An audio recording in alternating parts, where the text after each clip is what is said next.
بسم الله الرحمن الرحيم.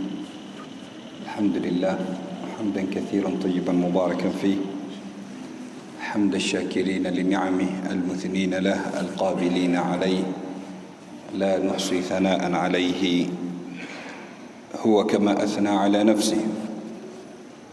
والصلاة والسلام الأتمان الأكملان المتلازمان على سيد الوجود محمد، رحمة الله المهداة للعالمين، الفاتح لما أغلق والخاتم لما سبق، ناصر الحق بالحق والهادي إلى صراط الله المستقيم، وعلى آله وصحبه حق قدره ومقداره العظيم.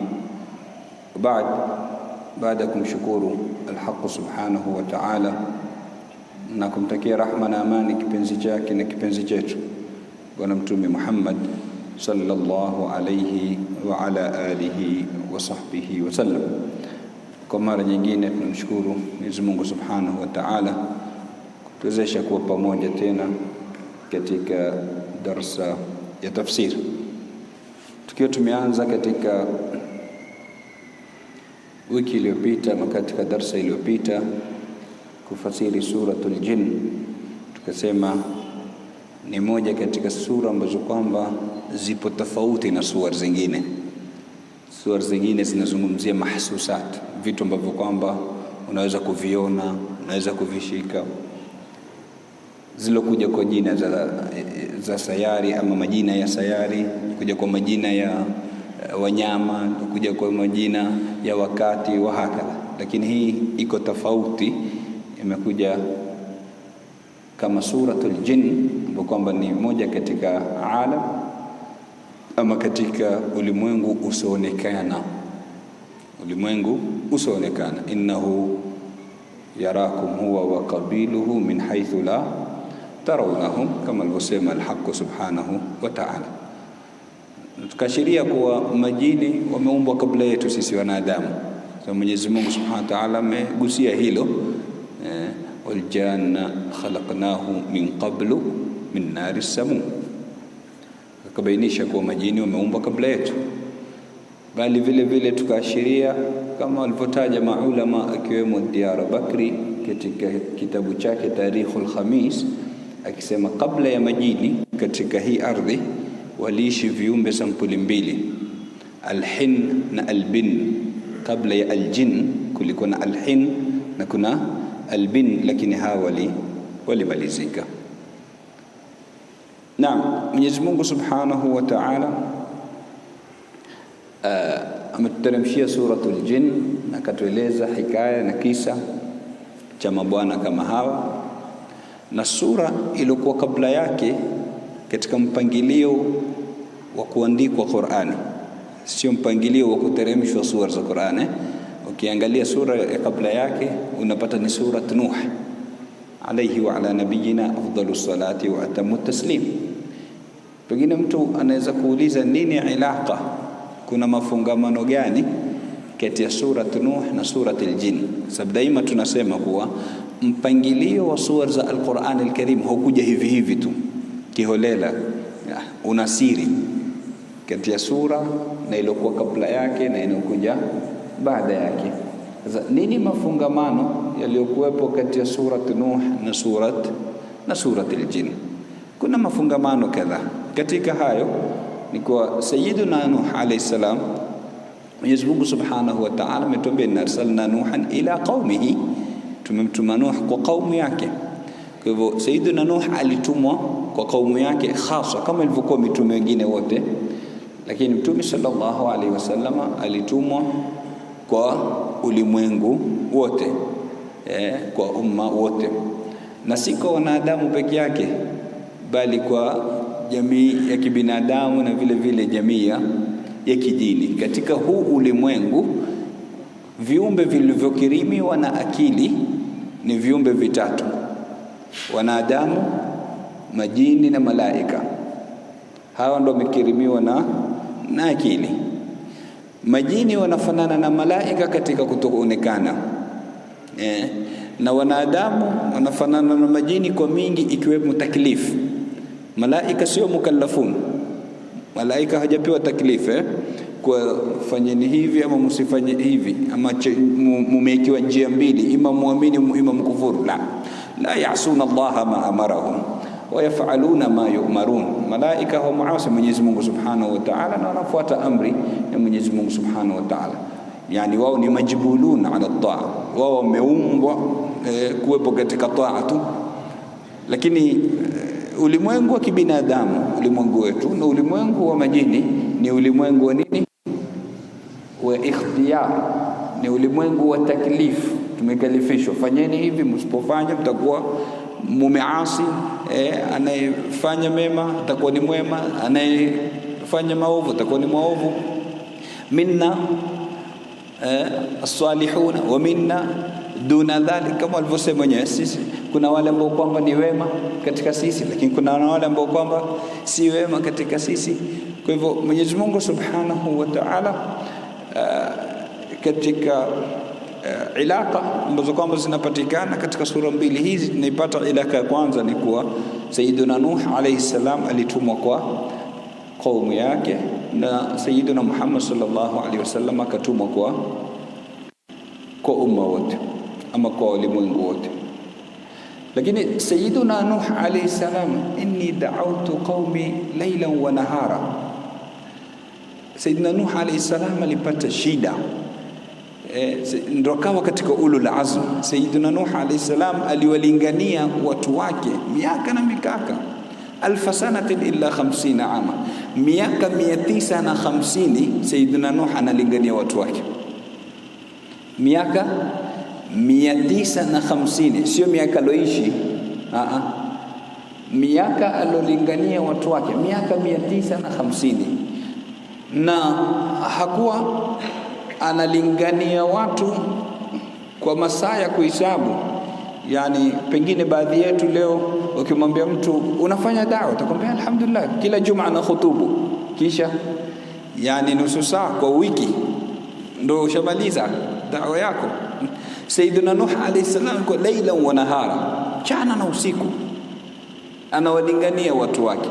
Lakini ni wangapi ambao kwamba walimuitikia Sayyiduna Nuh alayhi salam pamoja na miaka yote hiyo 950? Kauli ya Ibn Abbas ambao kwamba inahesabika katika idadi kubwa iliyotajwa, walikuwa watu 70 ama 80 waliomwamini. Watu 70 ama 80. Yani ukija katika mahesabu, tukiingia kwenye kalamu na karatasi, pengine utapata kwa kila miaka 10 na anaslimu mmoja ama anamuamini mmoja. Imagine ukae miaka 10 unafanya dawa, baada ya miaka 10 unapata mtu. Leo mtu akifanya dawa mara 2 3 tu, kama watu hawajamuitikia ashakasirika, mimi wala sitawapa tena dawa. Kwa nini?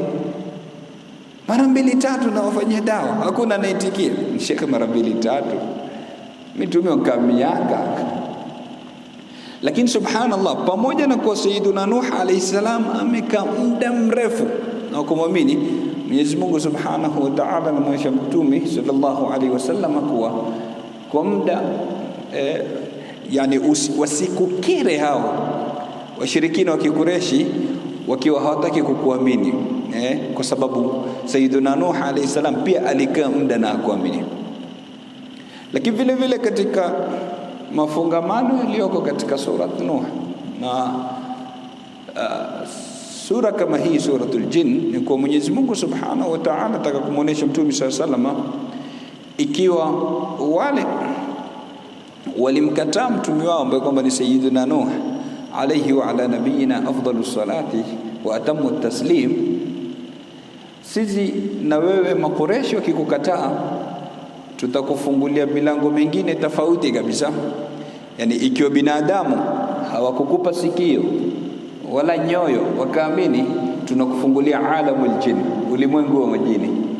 Ndio unaona Mtume sallallahu alaihi wasallam baada ya dhiki zote zilizofanywa Maka, akaamua kutoka aende Taif kwa Banu Thaqif, akafikisha dawa. Amekwenda kule, amepurwa mawe mpaka miguu yake ikajaa damu, bi abi huwa wa ummi sallallahu alayhi wasallam. Anarudi tu kutoka kwa Banu Thaqif, anarudi kutoka Taif, Mwenyezi Mungu anamkirimu na mambo mawili makubwa. Ikiwa huu ulimwengu wa chini wa wanadamu wa kawaida wamekataa kukuamini, tutakufungulia mlango wa ulimwengu wa majini. Wanakuja majini kwa Mtume sallallahu alaihi wasallam, wanambaya na kumsikiliza ama kusikiliza Qur'ani kutoka kwake. Tayeb, jambo la pili lipi?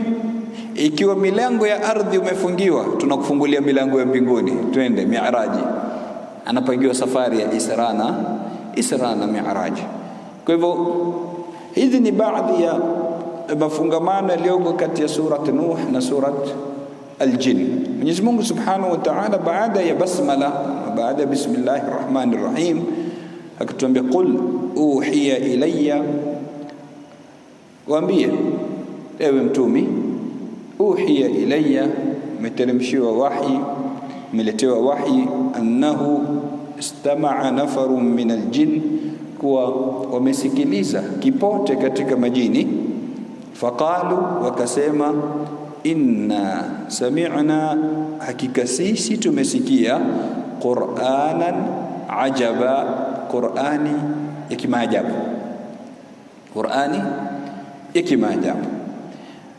Tuliashiria katika darasa iliyopita kuwa hii ni moja katika sura 5 zilizoanza na qul, zingine ziko mwisho wa juz amma kule, suratul kafirun, qul ya ayyuhal kafirun, na kuna suratul ikhlas, qul huwallahu ahad, na suratul falaq, qul a'udhu birabbil falaq, na suratul nas, qul a'udhu birabbin nas, ambazo kwamba zimeanza na neno qul. Sema Mtume sallallahu alayhi wa ala alihi wa sahbihi wasallam anaambia, sema kuwa nimeletewa wahi. Wahi wa nini? Kuwa kuna kipote cha majini kimekuja kunisikiliza. Na katika darasa lililopita tuliwacha maswali kadhaa, tukaahidi tutakuja kujibu biidhnillah katika darasa la leo. Katika maswali hayo ni kuwa, je, Rasulullah sallallahu alaihi wasallam alikuwa anajua uwepo wa majini wanaomsikiliza ama alikuwa hajui? Lakini katika maswali hayo vile vile tukauliza, je, Rasulullah sallallahu alaihi wasallama alikuwa peke yake ama alikuwa na maswahaba zake? Lakini vile vile tukauliza katika maswali kama hayo kuwa hawa majini walioisikiliza Qur'ani kutoka kwa mtume walikuwa ni majasusi walotumwa na Ibilisi kwenda kufuatilia kwa nini habari za mbinguni zimekatika, ama walikuwa ni wafdi, ni kipote tu katika vipote vya majini? Haya ni baadhi ya maswali ambayo kwamba tuliuliza katika darasa iliyopita, na tukaahidi tutakuja kujibu katika darasa ya leo. Swali la kwanza, je, Rasulullah sallallahu alaihi wasallam alikuwa anajua ama hajui? Tulieleza kwa ufupi kisa ama kadhia ya majini. Kwa Mtume sallallahu alaihi wasallam alisoma Qur'ani na wakasikiliza majini kama wale Qur'ani kutoka kwa Mtume sallallahu alaihi wasallam. Na tukasema kuna waqi'a mbili ambazo kwamba wanazitaja maulama. Kuna ile Ibn Abbas na nyingine ya Ibn Mas'ud. Ibn Abbas amesema kwa Mtume sallallahu alaihi wasallam alikuwa anakwenda suku ya Ukaf, wakafika wadi Nakhla, wakaswali alfajiri pale. Katika swala ya alfajiri, kisomo alichokisoma Mtume sallallahu alaihi wasallam katika swala ndicho alichokisikia hawa majini. Ibn Mas'ud riwaya yake ni tofauti. Ni kwa Mtume sallallahu alaihi wasallam alipokuwa anarudi kutoka Taif, ndipo alipompambana na majini wakambaya.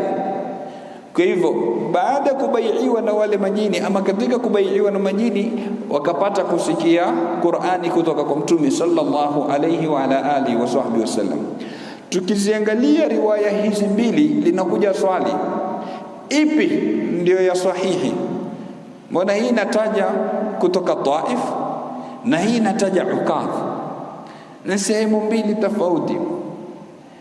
Baadhi ya maulama wanasema ama wamechukua mfumo wa tarjih.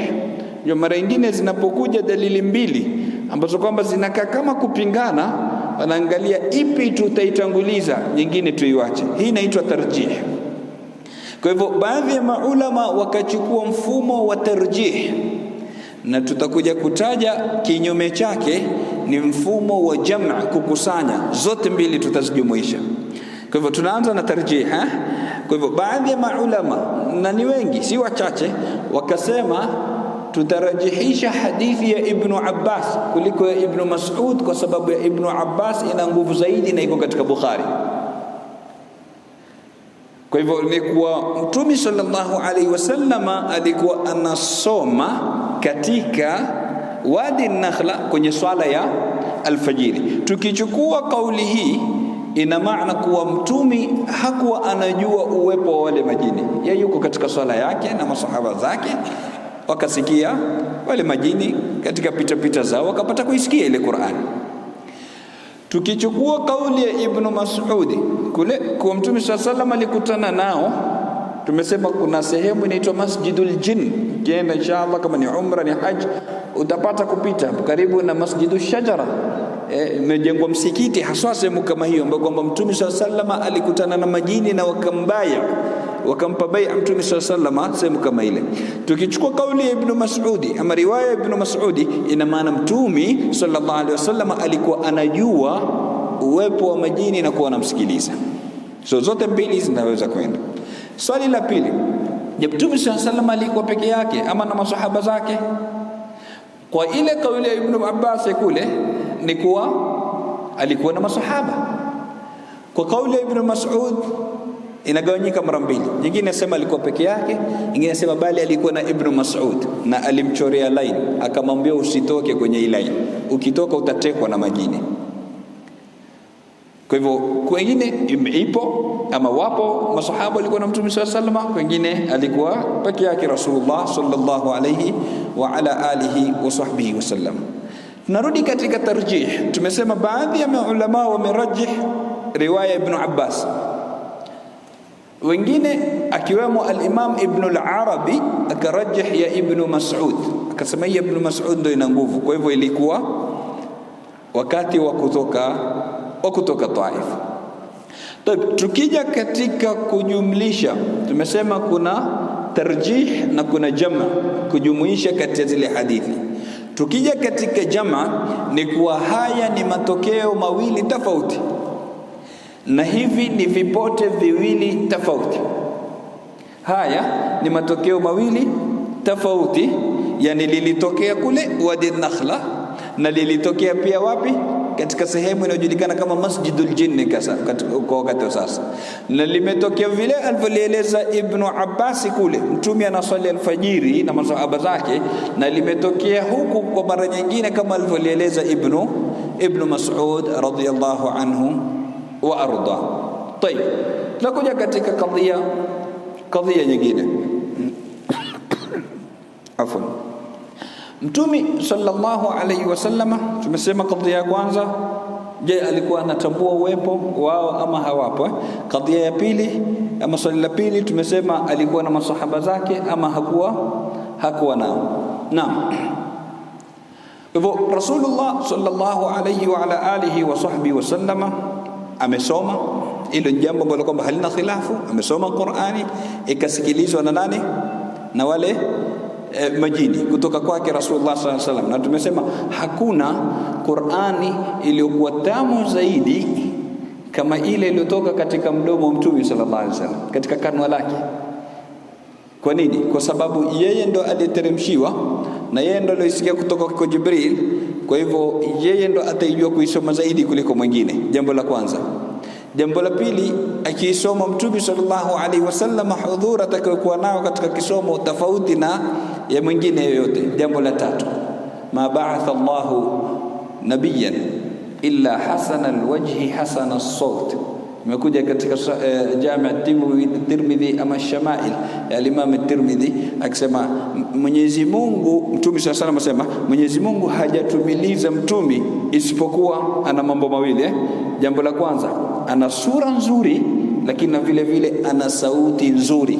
Asema ala wa inna nabiyakum ahsanahum wajha wa ahsanahum sauta. Ama mimi ambaye kwamba ndo mtume wenu ndio mwenye sura nzuri zaidi kushinda manabii wengine wote, na ndo mwenye sauti nzuri zaidi kushinda manabii wengine wote. Sasa sauti iliyokuwa nzuri zaidi kwa ulimwengu wa wanadamu, ambayo kwamba inayafahamu yale maneno zaidi kuliko wengine, inapoisoma ile Qur'ani, unaona itatoka kwa namna gani? Kwa nini wasiathirike majini? Kwa hivyo wakaisikiliza ile Qur'an kutoka kwa Bwana Mtume Muhammad sallallahu alayhi wa ala alihi wa sahbihi wasallam. Qul uhiya ilayya annahu istama'a nafarun min aljin.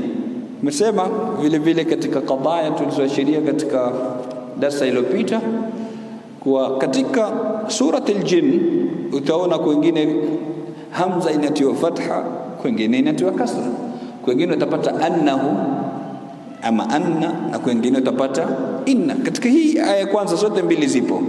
Qul uhiya ilayya annahu, sio istama'a nafarun min aljinn faqalu inna, anna, inna. Na hizi inna utazipata na anna zinakaririka sana. Wa annahu ta'ala jaddu rabbi, wa annahu kana yaqulu safi, wa anna dhananna, wa annahu, mpaka wa anna almasajida lillah. Nini tofauti ya inna na anna katika sura kama hii? Maneno mengi yameelezwa na maulama wa tafsiri, lakini katika kauli ambayo kwamba ndio nyepesi na kufahamika haraka ni kuwa ukiona inna ujue ni wahi, na ukiona anna ujue ni maneno yao majini wananukuliwa. Ukiona anna kwa fatha katika hamza ama afwan, ukiona inna kasra katika hamza ujue ni maneno ya nani? Majini. Ukiona fatha katika hamza anna ujue ni nani? Ni wahi kutoka kwa Mwenyezi Mungu, yani maneno ambayo kwamba hawanukuu majini, maneno yake mwenyewe kutoka mwanzo al-Haqq subhanahu wa ta'ala. Kwa hivyo Rasulullah sallallahu alayhi wa ala alihi wa sahbihi wasallama hapa anaambiwa awaambie washirikina, qul, waambie. Kwa nini awaambie? Maulama wanatuambia hii imekuja ni taubih kwa wale mushrikina, lakini wakati huo ni tasliya kwa Mtume sallallahu alaihi wasallam. Imekuja ni kitulizo kwa Bwana Mtume Muhammad sallallahu alaihi wasallam, lakini na vile vile kuwatweza wale washirikina. Yani ikiwa nyinyi mnaojidai ni Waarabu, maswaka, bulagha, yani mumekomaa katika lugha ya Kiarabu na mwifahamu vizuri, na mumeletewa Qur'ani ambayo kwamba imewashinda kuleta mfano wake na hamukuiamini, basi kuna viumbe vingine ambavyo kwamba ni majini wameiamini. Qul uhiya ilayya, meletewa wahi, annahu istama'a nafarun min aljin. Istama'a au mesikia. Mwenyezi Mungu hakusema sami'a. Kuna sami'a na kuna istama'a. Sami'a amesikiliza, ndo asli ya kitendo. Lakini sami'a ina herufi 3 na istama'a ina herufi ngapi? 5. Kumeongezeka alif na kumeongezeka ta. Nini tofauti kati ya sami'a na istama'a? Qaida msingi katika lugha ni kwa az-ziyadatu fil mabna tufidu az-ziyada fil ma'na. Kuzidi katika jengo kuna maanisha kuzidi katika maana. Yani jengo la neno, lile neno linapozidi herufi linakuwa na maana zaidi kuliko linapokuwa limepungua herufi. Hii ndio kaida na msingi katika nini? Katika lugha ya Kiarabu. Kwa hivyo istama'a maana yake ni zaidi ya sami'a. Taib, inazidi vipi? Ni kuwa sami'a umesikia tu, lakini istama'a ni kuwa amesikia kwa utulivu na kwa umakini. Sami'a yani kunaweza kuwa na watu wanazungumza pengine pale mbele, ukawa unazisikia sauti lakini hujui nini wanachokisema na kukizungumza. Kwa hivyo utambua umesikia, sami'ta, umesikia kwa watu wanazungumza. Lakini ili iwe ni istimaa ni mpaka uwe unayasikia yale maneno moja baada mengine. Hiyo ndio inaitwa nini? Istima'. Na ndio maana Mwenyezi Mungu Subhanahu wa Ta'ala alipokuja katika Al-Qur'an Al-Karim alituambia nini? Fa idha quri'a Al-Qur'an fasma'u ama fastami'u lahu wa ansitu, isikilizeni. Ukatumika istima', hakutumika sama'. Yani ina maana ni kuwa Qur'ani ikisomwa sio wewe unashughulika na mengine. Yani mtu anaweza kumia sauti naisikia, sio sauti kuisikia, ni uisikilize kwa makini, uitegee sikio lako ama utegee sikio lako katika kuisikiliza. Kunahitajika nini? Istima'. Hiyo ndio inayoleta natija. Lakini bila hivyo natija haitapatikana. Na hayo ndio mafungamano kati ya mu'min na kitabu cha Mwenyezi Mungu Al-Qur'an Al-Karim. Anakuwa ni mwenye istima' kuliko kuwa ni mwenye sama'. Yani ikiwa umewasha Qur'ani ama inasoma Qur'ani na unajua kuwa wewe umeshughulishwa na lingine, bora ile Qur'ani uizime, utakuwa hujaipa haki yake. Na Mtume anatuambia idha kunta fi shay'in fakum fihi, ukiwa katika jambo uwe ndani ya lile jambo. Unapokuwa katika jambo kuwa ndani yake. Manake ukiwa unasikiliza Qur'ani, sikiliza Qur'ani, usishughulishwe na lingine. Lakini angalia, subhanallah, majini wametushinda sisi. Majini walipoisikia Qur'ani inasomwa na Mtume sallallahu alayhi wasallam walipata nini? Istima', sio sama'. Sisi tunaweza kuwa katika darasa ya tafsiri, Qur'ani inasomeshwa na watu wakakaa wakapiga mazungumzo, wakapiga mastori, hata hatuna habari.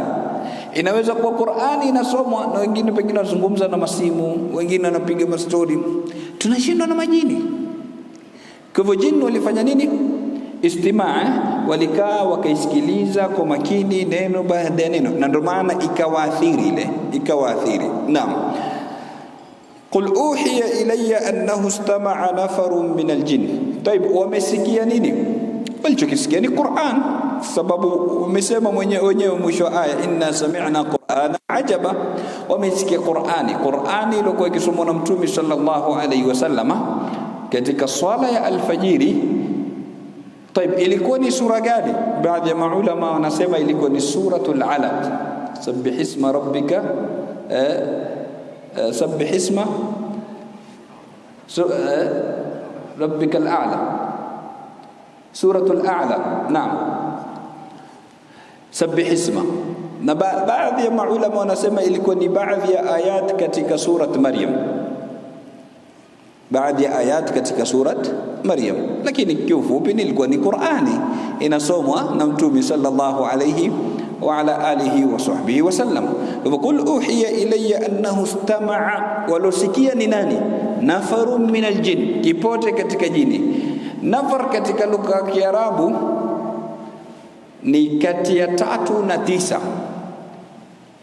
Yani ili iitwe ni nafar, iwe idadi haipungui 3 na haizidi 9. Kwa hivyo kuonesha hawa walikuwa kati ya 3 na 9. Taib, ni idadi ipi iliyokuwepo wakisikiliza? Baadhi ya mufassirin wanasema walikuwa 7. Wengine wakasema walikuwa 9, lakini idadi haikuvuka hapo. Walikaa wakaisikiliza Al-Qur'an Al-Karim, jamii ya kijini. Istama'a nafarun min aljin, walikaa wakaisikiliza kwa makini ile Al-Qur'an ambayo kwamba ilikuwa ikisomwa na Mtume sallallahu alayhi wasallam. Waqi'a kama hii ameieleza vile vile Al-Haqq subhanahu wa ta'ala katika mwisho wa suratul Ahqaf, mwisho wa Hawamim. Tunaona Mwenyezi Mungu subhanahu wa ta'ala anatuambia kwanza aliposema wa idh sarafna ilayka nafaran min aljin ila akhir alayat. Wamekuja asema yastami'una alquran.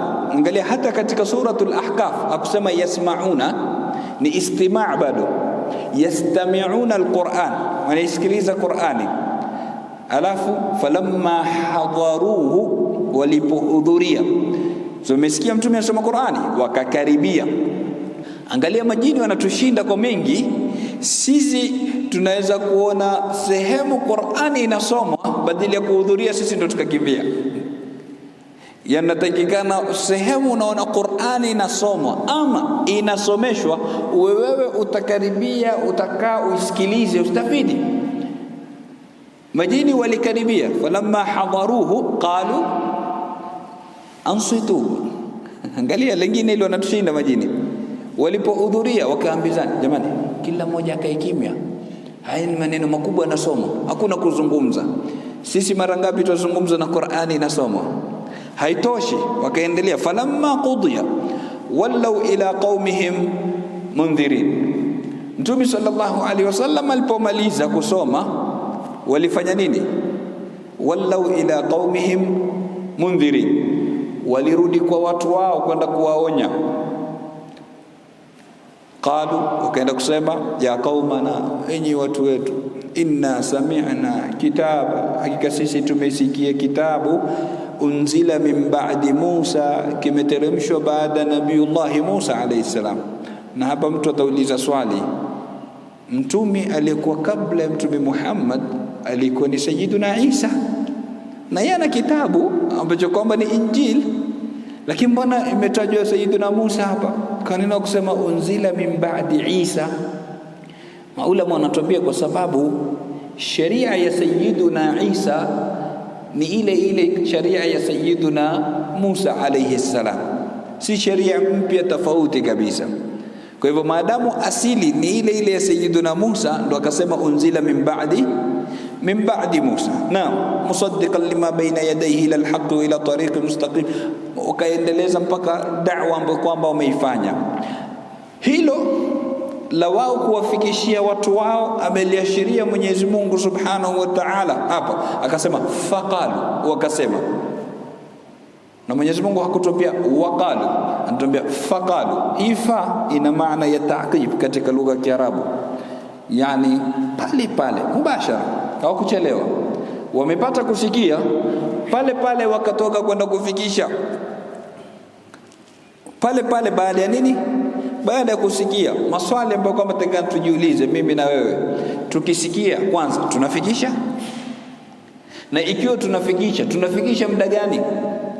Umekuja umekaa katika darasa, umepata faida, sio? Katika faida uliyopata, je, unakwenda kuifikisha kwa wengine ama inabaki kwako tu? Ama tutakuwa tunashindana majini, wanapendelea wengine khairi na sisi tunatosheka sisi wenyewe tukustafidi? Kwa hivyo mtu atakikana abebe hamu ya kuweza kumfikishia mwingine. Huwezi kujua kile ambacho kwamba unamfikishia mwingine kitamwathiri kwa namna gani. Linaweza kuwa ni neno moja, lakini likamweka mtu katika hali nzuri miaka 40, 50 ama 60. Miaka kwa mikaka, neno tu moja lilisikia kwako mara moja, lakini likamweka katika hali iliyokuwa nzuri kwa muda mrefu. Angalia katika maajabu tulokuwa nayo katika umma huu, kitabu kilichokuwa sahihi zaidi baada ya Al-Qur'an Al-Karim ni kitabu gani? Sahihi ya Imam Al-Bukhari radiyallahu anhu wa arda. Sahihi ya Imam Al-Bukhari kupatikana ilikuwa ni athari ya neno tu. Al-Imam Al-Bukhari amehudhuria katika majlis ya Sheikh lake Ishaq ibn Rahawai. Anamsikia Ishaq ibn Rahawai katika maneno aliyokuwa akiyatoa, sema natamani lau atapatikana mtu akazijumlisha hizi hadithi katika kitabu ambacho si kikubwa sana. Al-Imam Al-Bukhari asema lile neno likaniingia katika nafsi yangu ama katika moyo wangu, nikapendezwa na ile fikra, nikaenda nikafanya bidii. Kwa muda wa miaka 16 Al-Imam Al-Bukhari akawa anakusanya sahihi yake. Sasa angalia sahihi Imam Al-Bukhari, kitabu kilichokuwa sahihi zaidi baada ya Al-Qur'an Al-Karim, ambacho kwamba ulimwengu mzima leo wanakitambua, ambacho kwamba kimefanya kazi kubwa miaka na mikaka, ilikuwa ni athari ya nini? Neno tu la Imam Ishaq ibn Rahawai. Kwa hivyo huwezi kujua kile ambacho kwamba utakifikisha kitakuwa na taathiri gani. Umekuja umehudhuria khutba ya Ijumaa, umekuja umehudhuria darasa, umesikiliza kwa mfano katika mitandao ya kijamii, katika TV, chochote umepata manufaa, umepata faida, wafikishie wengine, usiwe bakhili wa kubaki nacho wewe mwenyewe. Naam, faqalu. Kwa hivyo pale pale hawakuchelewa, himma katika da'wa, hakuna kulaza damu. Nimepata nifikishe, na hili ni jukumu la kila mmoja kati yetu. Wengi wanafahamu ama wanadhani kuwa jukumu la da'wa ni jukumu la maustadhi na mashekhe. La, jukumu la da'wa ni wajibu wa kila mmoja katika waumini. Kila mmoja lazima. Mtume sallallahu alaihi wasallam aliamrisha akasema, balighu anni walau aya, nifikishieni japo aya moja. Balighu, nifikishieni, hiyo anasema ni taklif, nakalifishwa anni, kwa niaba yangu, tashrif. Walau aya, hata kama ni aya moja, takhfif. Hadithi imebeba taklif, tumekalifishwa kufikisha, kisha tashrif. Unapofikisha, hufikishi kutoka kichwani mwako, unakuwa ni naibu wa Mtume sallallahu alaihi wasallam. Wanaje leo watokee waziri katika mawaziri, MP, kiongozi yote wa kidunia, akwambie kuna shughuli fulani sehemu fulani, nenda uniwakilishe. Utakuwa katika hali gani? Utakwenda pale na kujigamba, na utatangaza mimi nitahudhuria, na ukifika pale useme nimetumwa kuja kumwakilisha fulani. Taib kif kuja kumwakilisha Rasulullah sallallahu alaihi wasallam? Alafu tumepewa takhfif, hatukuambiwa labda tutumie muda wetu wote kama Sayyiduna Nuh, laila wa nahara katika da'wa, walau aya, hata kama ni aya moja. Kwa hivyo chochote kile cha manufaa ukikipata, jitahidi kukifikisha kwa nani? Kwa wengine, ili wapate kustafidi na wao. Kwa hivyo faqalu hapa inatujulisha kuwa hawakuchelewa, pale wakaenda wakawafikishia wengine. Na tuliashiria katika darasa iliyopita kwa maukifu yao ilikuwa ni kama mauqif ya wale saharatu Firaun, wale wachawi na waganga ambao kwamba walikusanywa na Firauni kuja kupambana na Sayyiduna Musa alayhi salam. Sayyiduna Musa aliporusha fimbo yake na wakajionea muujiza, wale waganga ama wachawi walifanya nini? Kharru sujada, waliporomoka na wakamsujudia Mwenyezi Mungu. Yani waliamini pale. Hawakufikiria hata kidogo yani Ibilisi atatufanya nini? Kama vile wale hawakufikiria hata dakika moja kuwa ikiwa sisi tutamwamini huyu Musa, ina maana Firauni atatupa adhabu gani sisi? Hawakulifikiria hilo kabisa. Na hapa ni somo kubwa unalipata kuwa unapoona haki usitaraddad kabisa, moja kwa moja unaiamini. Kwa hivyo na hawa vile vile maukifu yao ikawa ni kama ya wale wachawi. Walipoisikia tu ile Al-Qur'an Al-Karim, hawakusema sisi tutarudi kwanza kwa nani? Shekhe letu, shekhe lao na Ibilisi laanatullahi alayhi, tutarudi kwanza kule twende tukamsikilize atatupa fatwa gani ama atatuelekeza vipi. La, ama sisi ikiwa tutaamini atatupa adhabu gani? Hawakulifikiria kabisa hilo. Na somo lingine tunalolipata hapa ni kwa hawa mabwana tumesema walikuwa wametumwa kama majasusi na Ibilisi kwenda kuchunguza, kwa sababu habari za mbinguni zilikatika. Walikuwa mwanzo wakipanda, na baadhi ya maulama wanasema wakati wa Sayyiduna mpaka kuzaliwa Sayyiduna Isa alayhi salam walikuwa wanaweza kufika mpaka mbingu ya 4, kisha ikapungua. Ilipofika wakati wa mazazi ya Mtume sallallahu alaihi wasallam ikakatika kabisa. So hawakujua sababu. Wao wameona habari ya mbinguni hatuipati tena, sisi hatuwezi tena, na tukipaa huko tunapigwa makombora. Na ndio maana baadhi ya maulama wakatuambia katika Al-Qur'an Al-Karim kumetajwa lahdha ya wilada ya bwana Mtume Muhammad sallallahu alaihi wasallam, mazazi ya Mtume sallallahu alaihi wasallam, wanasema yametajwa katika Al-Qur'an Al-Karim. Wapi? Mwenyezi Mungu aliposema faman yastami'il an, atakayesikiliza sasa. So alikuwa kipando akisikiliza, atakayesikiliza al-an sasa. Wanasema ilikuwa ni wakati huo wa kuzaliwa Mtume sallallahu alaihi wasallam, ndio zishakatika, hakuna tena kwenda kuchukua habari za mbinguni. Kwa hivyo hawa mabwana qalu inna sami'na qur'anan ajaba, hawakuchelewa kabisa, wakaenda wakafikisha da'wa kwa watu wao, na maneno walioambia inna sami'na, hakika sisi tumesikia. Tumesema inna ikija kwa kasra huwa ni maneno ya nani? Wale majini. Inna sami'na, hakika sisi tumesikia. Mumesikia nini? Qur'ani ajaba ya kimaajabu. Allah, angalia ilako walikuwa nayo, wanaanza kuisikia wameathirika pale pale. Sisi tunaweza kusoma Qur'ani wala tusiathirike. Wameisikia pale pale, wameathirika pale pale. Wamesikia pale pale, wameenda kufikisha moja kwa moja. Hapa ni somo kubwa tutakana tulipate. Hakuna kukubali kushindwa na majini. Majini wawe na taalluq na mafungamano na kitabu cha Mwenyezi Mungu Al-Qur'an Al-Karim. Mimi na wewe tukose mafungamano hayo. Inakuwaje wewe muumini kuanzia Ramadhani ishi mpaka leo hujashika msahafu? Muumini atakikana awe na wird khas wa kusoma Al-Qur'an Al-Karim. Yani katika masaa 24 kosa basi japo robo saa, nusu saa. Yani una masaa 10 ama masaba ya kutumia kwenye mitandao ya kijamii. Umetoka Facebook umeingia Instagram, umetoka Instagram umeingia WhatsApp, umetoka huku umeingia Snapchat, umetoka huku ukiingia huku, masaa kwa masaa. Jisa moja unashindwa kumpa Mola wako kusoma maneno yake. Limekuwa lingi nusu saa, lingi pia dakika 10, lakini isipite siku. Hizi ni khatawat atakana mtu azifuate ndo apate kuwa na taalluq na maneno ya Mwenyezi Mungu Subhanahu wa Ta'ala. Fanya uwe na wird wa siku jambo la kwanza. Jambo la pili, fanya uwe na mushaf khaswa wako. Nini maana mushaf khaswa wako? Nyumbani kila mmoja awe na msahafu wake, ama kuwe na misahafu ya jamii. Maana yake nini? Kila mmoja anaweza kusomea, lakini uwe na msahafu wako khaswa.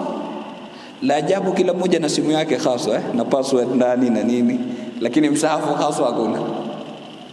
Sema huu ni msahafu wangu mimi khaswa, nitakuwa nikiusoma. Kisha ili uwe na taalluq hiyo na upate kuathirika na maneno ya Mwenyezi Mungu Subhanahu wa Ta'ala, unapoyasoma watakikana uwe na hudhuri katika kule kuyasoma ile Qur'ani, uyahisi kama vile unasomewa na mwenyewe Al-Haq Subhanahu wa Ta'ala. Kuna mmoja katika muridin, katika vijana, amemfuata mwalimu wake, shekhi wake, akamwambia mimi nina tatizo, nikisoma Qur'ani sihisi, siathiriki, sipati ladha ile Qur'ani, nifanye nini?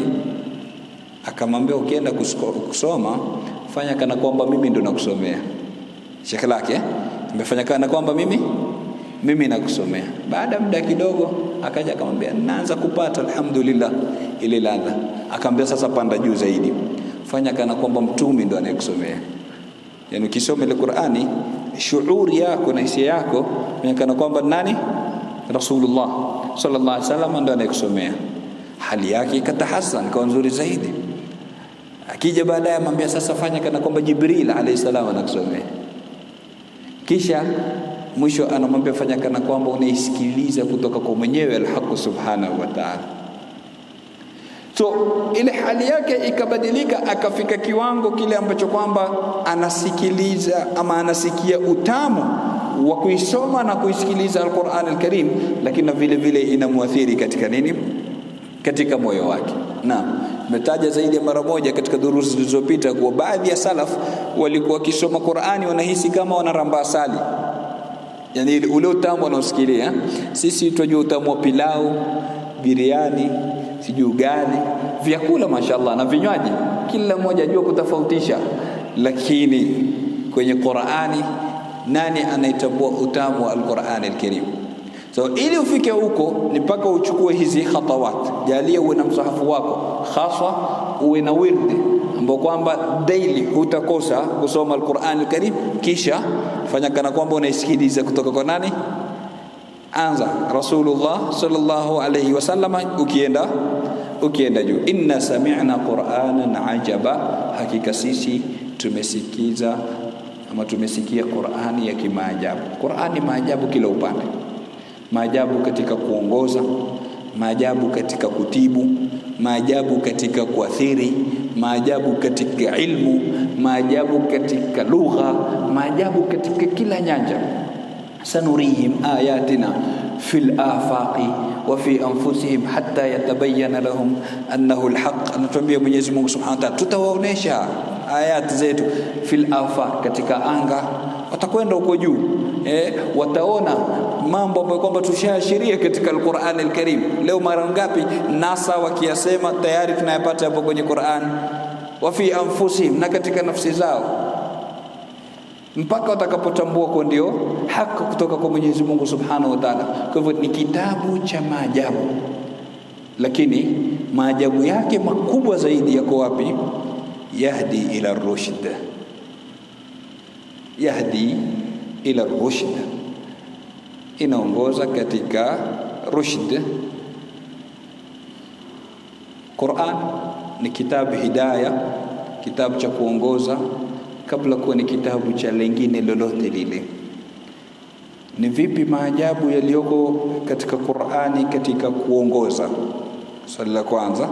Swali la pili, yahdi ila rushdi, nini tofauti kati ya rushd na rashad?